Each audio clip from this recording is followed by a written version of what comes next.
Good morning to everybody, and welcome to my first Clarendon live event, where this week I'm going to cover a coaching discovery. Anybody on the live stream joining us today is invited to ask any particular question that they would wish to ask. I have a series of questions in case they are not asked, but as they appear on my screen, I will try my best to answer any of the questions, but please, if anybody wishes to just interject with any questions, please do so either via the comments or via the opportunity to speak directly to me via audio and camera. So what am I trying to do today? I'm going to introduce my business as Clarendon Executive Coaching and Mentoring. I'll give you a little bit of a flavor of me. So what's my background? My background at the moment, I act as a pretty much full-time executive coach and mentor. I gained a qualification with the Institute of Leadership and Management via the University of the West of England at the highest level I could. And I then subsequently went on to do a master's degree in coaching and mentoring out of Newcastle University. Both great experiences, met some great people from all different kinds of walks of life.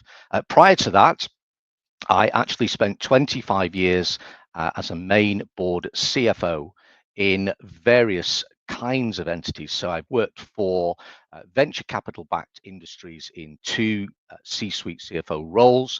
I worked for a private equity backed CFO role. I worked in the regulated industry as a CFO as well. So I've covered a good degree of various entities and organizational structures, giving me the opportunity to see lots and lots of things happening over 25 years at main board level, dealing with the kinds of things that people will have to deal with as they consider coaching and mentoring. So, for example, dealing with external stakeholders, managing those relationships around the board, and recognizing actually that going into new roles is an opportunity to expand the horizons as well. So in that sense, it gives me the grounding to take into coaching and mentoring. My brand of coaching and mentoring, I actually call coaching with purpose. And I really stress the purpose around that. When I'm dealing with people who come to me and talk about the potential for coaching and mentoring, I specifically say, what do you and or the organization wish to achieve? Are you ready for that challenge? Are you ready to take the next step? And are you ready to disband that perception of perfection? Just looking on my screen here to see whether there's any comments and questions coming through, which I can answer. So in terms of my coaching and mentoring and a coaching discovery session, relatively short session today, the opportunity to ask Q&A. Let me start by addressing a few potential myths about coaching and mentoring, and let me ask some relatively straightforward questions for the people on the call today, in case they're wondering about coaching and mentoring. First of all, coaching and mentoring, is it there to solve all of your problems? No, it's not. It's there to help you solve the problems and you make the best of the challenges and to grow as an individual. So this is all about growing you as an individual. What's the difference between coaching and mentoring? Is a question I'm asked on a fairly regular basis. And I'd probably divert to what the guru of coaching and mentoring would say, Professor David Clutterbuck, who I had the pleasure of having on my podcast very recently. And I would agree with his very simplistic description. Coaching is around dealing with probably an issue or a series of issues in an organization. Mentoring is aimed at developing the individual more as well in and around those kinds of issues. So mentoring probably benefits from having somebody as a mentor who has walked in your shoes in an organization. That's where I come in as a mentor. Very difficult perhaps for individuals to understand all of the challenges that you may face in any kind of organizational setting, whether it be voluntary, public sector, private sector, or any other kind of organization, being round that management table does require, in my opinion, to be a mentor, some kind of life experience about what those challenges are. And can we step above the weeds and actually focus upon growing that individual as a person? So, a very, very simplistic version of understanding the difference between coaching and mentoring. How do you choose a coach? Here I am. There's plenty of coaches around. I take the view that it is not appropriate to simply change your LinkedIn banner and become a coach. And that's why I wanted to qualify academically as well as the life experience that I've been fortunate to have in my organizations. If you're choosing a coach or a mentor, here are some things to consider, whether it's me or otherwise. So, things to consider: it's an industry. If you are in the medical industry, if you are in an insurance industry, if you're in any other kind of industry, there's probably some kind of regulation involved in that. It's the same with coaching. Although it's a relatively straightforward new profession, and some call it a vocation as well, there are some professional coaching bodies. I would strongly recommend that you choose a coach who is aligned and a member of a professional coaching body. I'm a master level member of the European Mentoring and Coaching Council. There is the International Coach Federation, and there is the Association of Coaching. And you could become an international certified coach as well. So there's some regulatory bodies there that people like me and fellow coaches are a member of. What does that give you? It gives you a professional duty of care from me to a coachee or a mentee. And I think that's an important topic to consider as well. In addition to that, it ensures that people like me, as a coach and a mentor, subscribe and adhere to a global code of ethics. And that's really important. There are things as a coach that we are not able to do. This is not therapy. This is not something that we can step outside of our professional zone and just have a go at helping you. There are things that we can't do. And a global code of ethics and a membership of a professional regulatory body, in my case, the EMCC, ensures that people like me as a coach know our boundaries. And a really important sessional thing to mention there, which is in our sessions, we have to abide by our ethics. The other thing that we have to do as part of our ongoing learning and development as a coach and a mentor is that we ourselves have supervisors. So, in a completely confidential manner, we are able to take our concerns on an anonymous basis to our supervisor, and those supervisors have additional qualifications to be able to supervise people like me. So we could, for example, challenge those supervisors with the kinds of general queries that coachees and mentees raise with us as coaches and mentors. And we can get guidance as to whether that's within our boundaries of helping our clients or not. So supervision, very important from our perspective as a coach and a mentor. So professional coaching bodies, ethics and supervision. The more intangible areas of gaining a coach and a mentor: rapport. Are you able to have those conversations? You don't need to be best friends with your coach and a mentor. What I think you do need to be able to do is accept that you're going to be challenged. This is not a kind of relationship where your coach and a mentor is going to be metaphorically patting you on the back all of the time. This is a relationship where you have to enter, in my opinion, as a coachee and a mentee with an element of vulnerability, which can be quite difficult to do, with an acceptance that there is some kind of need for change, really important, and avoiding what I call the perception of perfection. So entering into a coaching and mentoring relationship where you believe that you're already at the level of 100% means there's very little to go at. So throwing off that perception of perfection cloak, adopting an element of vulnerability, and very simply looking at oneself in the mirror. So a critical aspect of entering a coaching and mentoring relationship is being self-aware. What am I good at? What can I improve at? What do other people think of me? How can I improve? Great degree of self-awareness. Just looking at the comments coming in on my screen, there's a few questions and comments that I think I would have expected as well. So lots and lots of comments coming down on my screen to my right-hand side of the video. So one of those questions is, how do you engage? How do you engage with a coach and or a mentor? It should be done formally.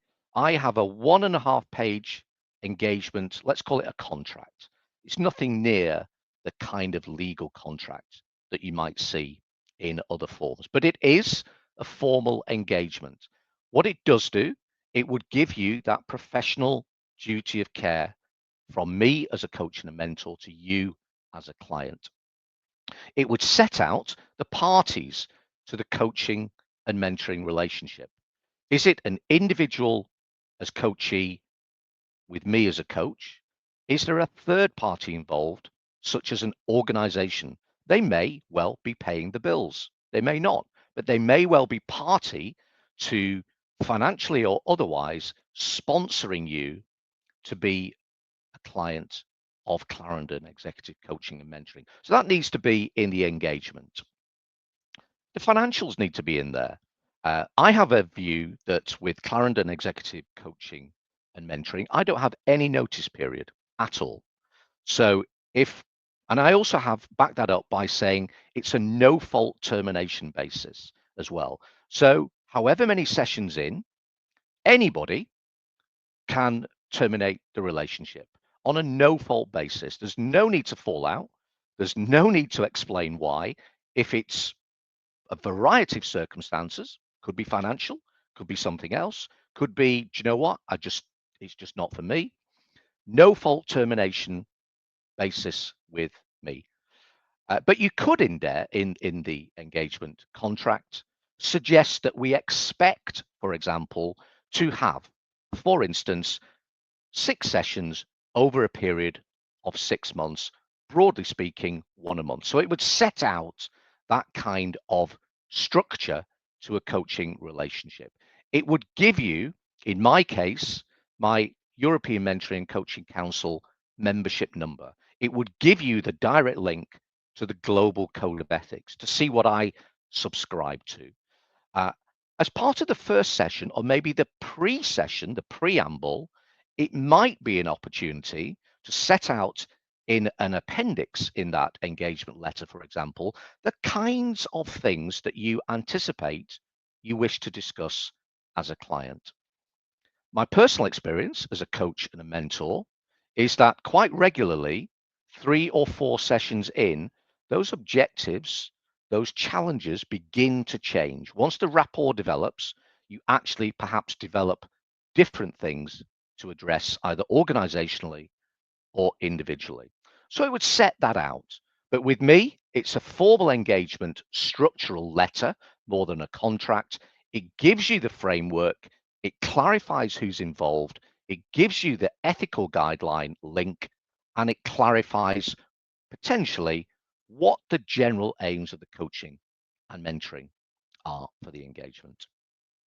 It suggests also whether the coaching is face-to-face, outside, inside, virtual, or a combination, but these can be flexible, and it guarantees that there is a no fault, no notice termination basis with Clarendon Executive Coaching and Mentoring. A couple of comments coming in on the right-hand side of the screen, which I can address. It's not therapy. So this is something which has clear boundaries. And if there are other psychological matters that potentially need to be addressed, I can refer those to my supervisor. I can then confirm whether I am able to help the client or not. What are those objectives of coaching? Let's try and give you. I have a couple of. I'm not big on acronyms within any organization, but I do have some acronyms. Given that I am a person who tends to like my sport in the background as well, so I have some sporting-based acronyms that deal with coaching, mentoring, and the evaluation of such critical thing. And I'll come on to that in a moment in answer to one of the questions on the right-hand side of my screen as well. What are the objectives? What is coaching? Coaching for people entering this into for the first occasion is unlocking potential and improving performance. And I have a goal model, GOAL, generate self-awareness. That's my job, to generate your self-awareness. And it's the client's job to be ready to embrace that. Options, analysis for change, the O in my acronym. Actions, to achieve full potential. Learning, to maximize that performance. That's my goal model of coaching, and that's my personal model. Mentoring, I would describe in Clarendon Executive Coaching and Mentoring as guidance and counsel from and with an experienced, trusted advisor. So this goes back to the earlier comment around gaining some kind of life experience where somebody has walked in your shoes. And I have a SCORE model. You're getting the theme. What's the S? Supportive advice from a mentor. Counsel and challenge, that's the C. I observe, the O, and offer feedback. We review and we reflect. Primarily you review and reflect, the R. Critically, we evaluate the options and consequences. What are you going to do about what we've discussed? Because it's down to the client. It may be down to a team client or an organizational client. Another critical thing to think about is individual coaching going to work for you because you're surrounded by a team and you're surrounded by a system. Going back to anybody who's read Professor David Clutterbuck's books, Professor Jonathan Passmore's books, the team is really, really critical. So no matter how good you are at embracing the challenge of coaching and mentoring, the team system is critical. It may be that we have to adopt some team coaching as well, which may involve your organization being a sponsor and a party to that as well. A real challenge, and this goes back to my background as a CFO, we will be surrounded by people in our organizations who say, how do I know it's working? How can I evaluate coaching and mentoring? 2 or 3 people have asked this in the commentary on the right-hand side of my screen. How do we evaluate it? Work out how to evaluate it in the engagement process as well. The same kind of thing that you will have heard in your organizations. How do I know it's working if I can't measure it? So let's work out what those are. I have an acronym. I have a model that does that. And my evaluation ball model is identifying first the desired outcomes from coaching and mentoring. It sounds simplistic, absolutely critical. Create a bespoke program of coaching and mentoring to deliver those benefits. It's not one size fits all. So my ball model is right up front. What's the B? Bespoke to client evaluation techniques. Every client will be different in terms of how they measure success. Attention to the purpose of coaching and mentoring. Linking the strategic objectives of the organization to the desired outcomes of coaching and mentoring. And listen, this is for me, listening to how the client determines success. I might have some views. The client is more important than me. So my ball model is all about the evaluation, and they may differ in terms of measurements from one client to another. But there has to be that linkage between your organizational aim and your individual achievements as well. So that's how I structure my work around coaching with my goal model, mentoring with a score model, and evaluation with a ball model as well. 3 or 4 themes are appearing in this live stream with Clarendon Executive Coaching and Mentoring. One of the questions we've sort of answered already, who is the client? And the client could well be the individual. It could well be a team. It could well be the system that the board of directors, for example, determines. And the coaching needs to reflect that. It's not up to the coach to determine who's going to be the best beneficiary. We are serving your needs as the client. Another question that's come up 3 or 4 times in the commentary. Where do you get these coaches? Can it be an internal coach? Should it be an external coach? Should it be an independent coach? Second and third one, probably the same thing. And that's up to you. That's up to you as an individual and an organization. My personal view would be that there's a conflict of interest if you have an internal coach and a mentor. One way or the other, there is an element there that is giving somebody a view that it might not be quite as confidential as it needs to be. If you have an external coach and a mentor, whoever you choose, that person is guaranteed to be independent. There's a method of delivering feedback which protects the confidentiality of the individual, but the independence of the coach allows them to be straightforward in their advice and their coaching and their mentoring. A great situation would be where initially an external coach coaches internal people, and those internal people become such advocates of coaching and mentoring, they become coaches and mentors formally or informally within their own organization. So you enable a cascading waterfall effect of the benefits of coaching and mentoring. A couple of other questions are coming up quite regularly. How many sessions? How long did they last? My view, an hour is a good session. There's a lot that you can get through in an hour in terms of the length of one individual session.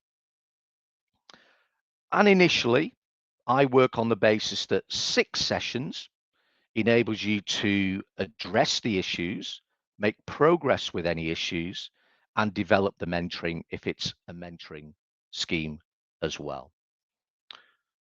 There's a natural conclusion to coaching as well. In very much the same way as you address issues and achieve progress, it may come to a natural conclusion. So I would probably expect that even in the most successful coaching relationship with me, it's probably going to have an end point 12 to 18 months down the line. But again, no notice termination with me. If it's working, that's great. If it's not, no one's to blame. Session length, though, 1 hour. Once every 4 weeks or so is about right for me, but it depends on you as a client. If you have a specific range of issues that are very current, and one of my coachees at the moment does have exactly this situation, there is a lot going on in a particular area of the business, and for example, we did 3 sessions in December. And it worked very well. We're now having a gap until the next burst of activity is going to happen probably in February. Generally speaking, once every 4 weeks or so allows the client to both prepare for the coaching and mentoring session, and then critically to also reflect back. And that can't be done in 10 to 15 minutes in the car on the way to a session, for example. Proper devoted time will really help in between sessions. Who pays? It's come up 3 or 4 times already, and it varies. And some of my clients individually pay personally. Some of my clients are sponsored to undertake coaching and mentoring by an organization. In one, let's call it a template example, I have a relationship with the organization. I have 2 to 3 coachees within that organization, each of which is confidential to the other. And I offer my organizational sponsor a general feedback session once a quarter where they can talk about their objectives for coaching and mentoring, both for the organization and the individual. So we don't have a feedback session which says, what did you discuss with Jim? What did you discuss with Jane? We don't have that. What we do is we talk about the progress that the organization would like to map out for the individual, and we talk about the way and the progress that the organization is developing and how they can blend together and how the coaching and mentoring program can actually make sure, again, going back to that evaluation model, listen to how the client determines success, attention to the purpose of the coaching. So it can be a very effective triangulated coaching and mentoring arrangement. Critical thing, where do you want to get to? If you don't know where you're going, how are you going to get there? And we probably all come across that kind of phrase in an organization. So that again goes into the engagement preamble, as it were. What are we trying to achieve out of the coaching and the mentoring? Critical to understand. I did my research project as part of my master's degree on the evaluation of coaching and mentoring. And the reason I did that was that there is no academic or practitioner consensus on the exact way to do evaluation of coaching and mentoring. It's why I did it. I wanted to gain my own perspective, and I've written various articles since about this. And there still is no consensus. Hence the reason you have to have that bespoke, in my case, ball model to do with the evaluation of coaching and mentoring. I did what's called semi-structured interviews across the whole of an organization to gain the perspective of different people. What do different people in an organization believe should be the outcomes, the themes of coaching and mentoring? This is what I found. There were 6 themes. They wanted to see the progress of an individual, and therefore they could set metrics to determine how they were benefiting from the coaching and mentoring. And again, those are individual metrics, different for salespeople, different for finance people, different for IT people, lots of different things. But make sure you have them. Make sure that if this person is, for example, not great with engaging with external stakeholders, that that is a specific measurement that you can actually track and see whether they're making progress. So individual metrics as theme number 1. Is the coaching and mentoring benefiting organizational metrics? So again, theme number 2, organization. What do we want to achieve? And that might be very clear KPIs. It might be very clear metrics, for example, to do with retention. So maybe those people-based metrics around net promoter scores, around retention, around attraction, reasons for leaving being narrowed. So organizational metrics. And very common was theme number 3, was ultimately, one way or the other, we have customers. How are our customers benefiting from coaching and mentoring? There is a background to all of that, is that it is probably unlikely that anything can be exclusively the result of coaching and mentoring, particularly the wider the recipient of the coaching and mentoring is. So such as theme number 2, organization, theme number 3, customer service. There were 3 other themes that came across loud and clear, and coaching and mentoring can assist these as well. And these are wider issues again. Many people in my research, which took 12 months, expressed a desire for distributed leadership. So part of the aim of coaching and mentoring was to enable people at any level of an organization to be able to display leadership characteristics from any part of that organization, whether it's a new starter at 16 years old or somebody pre-retirement. Anybody with the benefit of coaching and mentoring can still be a leader by, for example, displaying characteristics such as kindness, respect, tolerance, engagement with everybody, team working ethics, distributed leadership, theme number 4. Another very common response during my research was that coaching should touch everyone, one way or the other. Even if not everybody is receiving coaching and mentoring, the coaching foundation factor, theme number 5, demonstrates that one way or another, everybody's receiving the benefit. And that might be something as simple as the people receiving coaching and mentoring become the biggest advocates within an organization, and then informally or externally deliver coaching and support to other people. So everybody in the organization over a period of time can say, I can see the benefits of coaching and mentoring. So it's not just for the elite. It's not just for the leaders. It's not just for people around a boardroom table.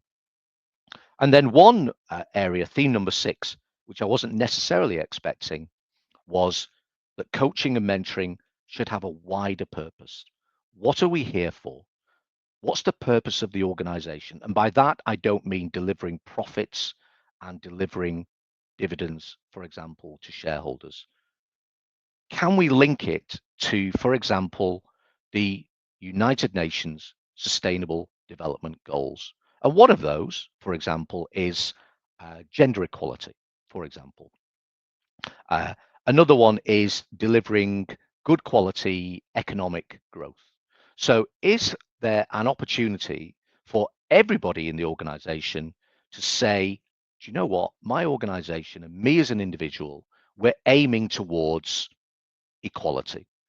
And that can be something which you can structure as part of a coaching and mentoring engagement.